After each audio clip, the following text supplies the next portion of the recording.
आप सभी को नमस्कार। मैं अनुज खरब, प्रवक्ता हिंदी, दिल्ली सरकार। मैं आशा करता हूँ कि आप सभी घर पर होंगे, पढ़ रहे होंगे और स्वस्थ होंगे। यह वीडियो प्रतिदर्श प्रश्न पत्र अर्थात सैंपल पेपर से संबंधित है जो हाल ही में सीबीएसई ने जारी किए हैं। सीबीएसई ने अपने पैटर्न में कुछ बदलाव किए हैं, उसी के बारे में आज हम चर्चा करेंगे। तो जो प्रश्न पत्र आपका आएगा उसमें दो खंड होंगे, खंड आ और खंड बा। अब यहाँ पर यह महत्वपूर्ण बात है कि जो खंड आ है इसमें 6 प्रश्न होंगे और 6 प्रश्न जो हैं वो वस्तुपरक होंगे। वस्तुपरक क्या होता है? यानी एमसीक्यू टाइप होंगे। एमसीक्यू टाइप होंगे, इसमें आपको विकल्प दिया जाएगा और विकल्प का सही विकल्प का आपको चयन करना है। और जो खंड बा है उसमें वर्णनात्मक प्रश्न पूछे जाएंगे, जैसे आप पेन पेपर का इस्तेमाल करते हैं और लिखते हैं प्रश्नों का उत्तर, वो उस प्रकार के होंगे। तो आइए चर्चा करते हैं इन पर कि सर्वप्रथम आपका अपठित गद्यांश आएगा।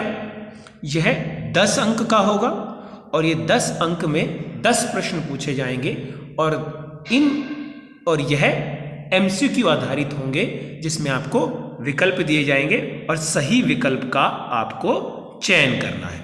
जो एक गद्यांश है आपको इसका एक ऑप्शन भी दिया जाएगा, यानी विकल्प दिया जाएगा। ये 2 गद्यांश में से किसी एक गद्यांश को आपको करना है और उसके सही विकल्पों का चयन करना है। इस तरीके से आप देखते हैं कि 2 गद्यांश के बाद अब 2 पद्यांश आएंगे। 2 पद्यांश में से किसी एक पद्यांश को आपको करना है और उसमें कुल 8 प्रश्न होंगे और वो सभी 1-1 अंक के होंगे। तो कुल 8 अंक के होंगे ये सभी प्रश्न और सही विकल्प का आपको चयन करना है इसमें से। जो तीसरा आपका जो प्रश्न आएगा, जो तीसरा प्रश्न होगा वह अभिव्यक्ति माध्यम से होगा, यानी कार्यालय हिंदी और रचनात्मक लेखन से। इसमें कुल 5 प्रश्न होंगे जो 1-1 अंक के होंगे और आप ये सभी एमसीक्यू आधारित होंगे और सही विकल्पों का आपको चयन करना है। जो आपका चौथा प्रश्न होगा वह आपकी पाठ्य पुस्तक से होगा। उसमें भी आपको क्या करना है, यानी आपको एक कविता दी जाएगी आपकी पाठ्य पुस्तक से, उसमें से आपको यह सही विकल्पों का चयन करना है। फिर आपका आता है एक गद्यांश आएगा आपकी पाठ्य पुस्तक से, उसमें भी 5 प्रश्न होंगे, सभी 1-1 अंक के होंगे। उसमें भी आपको सही विकल्पों का चयन करना है। फिर आपका आएगा छठा प्रश्न और अंतिम प्रश्न, जो कि खंड आ से होगा। इसमें यह पूरक पाठ्य पुस्तक से होगा, जो आपकी दूसरी बुक है अंतराल से होगा। इसमें यह 7 अंकों का होगा और इसमें सभी एमसीक्यू आधारित प्रश्न होंगे और 7 प्रश्न होंगे, सभी 1-1 अंक के होंगे।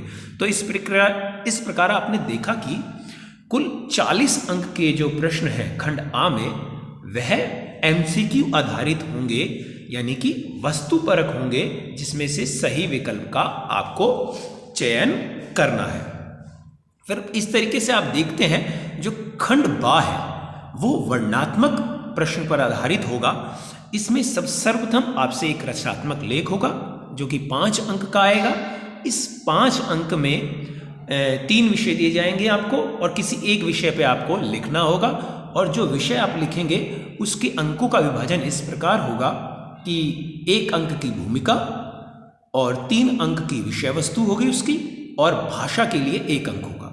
तो इस प्रकार 5 अंकों का यह रचनात्मक लेख तैयार होगा। जो 8वां प्रश्न है वह पत्र से संबंधित होगा। तो 2 आपको विकल्प दिए जाएंगे, उसमें से 1 पत्र आपको करना है।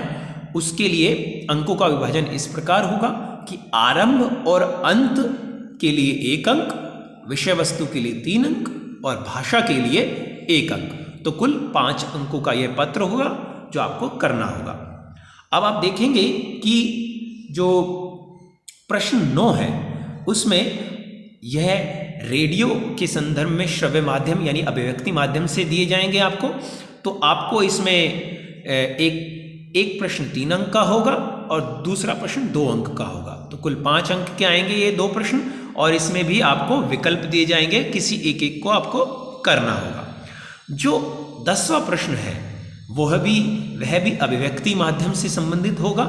इसमें भी आपको देखेंगे, आपको विकल्प दिए जाएंगे और एक अंक 3 प्रश्न का और दूसरा अंक 2 प्रश्न का होगा और दोनों में विकल्प दिए जाएंगे और किसी एक का आपको चयन करना होगा कि इसको आपको वर्णनात्मक तरीके से इसका उत्तर देना होगा।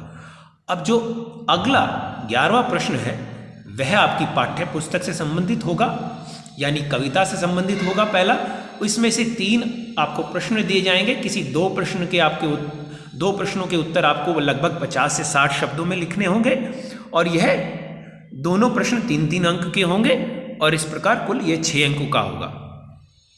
आप देखेंगे फिर दोबारा आप जो दूसरा होगा 12वां प्रश्न, यह भी आपकी यानी पद्यांश यानी कविता यानी अंतरा से संबंधित ही होगा और इसमें भी आपको 3 प्रश्न दिए जाएंगे। इसमें से 2 प्रश्नों के उत्तर आपको 30 से 40 शब्दों में लिखने होंगे और यह 2-2 अंक के होंगे। फिर आप जो 13वां प्रश्न देखेंगे यह आपके गद्यांश यानी अंतरा के गद्यांश से संबंधित होगा। गद्यांश यानी उसके पाठ से संबंधित होगा और इसमें आपको 3 प्रश्न दिए जाएंगे और इन 3 प्रश्नों में से आपको 2 प्रश्न के उत्तर लगभग 50 से 60 शब्दों में करने होंगे। इस प्रकार आप चौथा जो प्रश्न देखते हैं उसमें भी आपको 3 प्रश्न दिए जाएंगे, उसमें से 2 प्रश्नों का आपको उत्तर देना है और फिर उन उत्तरों को 30 से 40 शब्दों में देना है आपको और ये कुल 2-2 अंक के होंगे। इस प्रकार 4 अंक हो जाएंगे। इस प्रकार आप देखते हैं तो कुल अंक यह प्रश्न पत्र जो है कुल 80 अंक का आएगा, जिसमें से खंड आ जो होगा MCQ आधारित होगा, यानी जिसमें विकल्प दिए जाएंगे और सही विकल्पों का आपको चयन करना होगा। और जो दूसरा होगा खंड बा वो वर्णनात्मक प्रश्न होंगे उसमें, जिसका आपको उत्तर देना होगा, कुछ शब्दों में उत्तर देना होगा जो आप देते हैं। तो 40 अंक का MCQ आधारित और 40 अंक का वर्णनात्मक प्रश्न आएंगे। तो आशा करता हूं कि आपको यह समझ में आया होगा। धन्यवाद।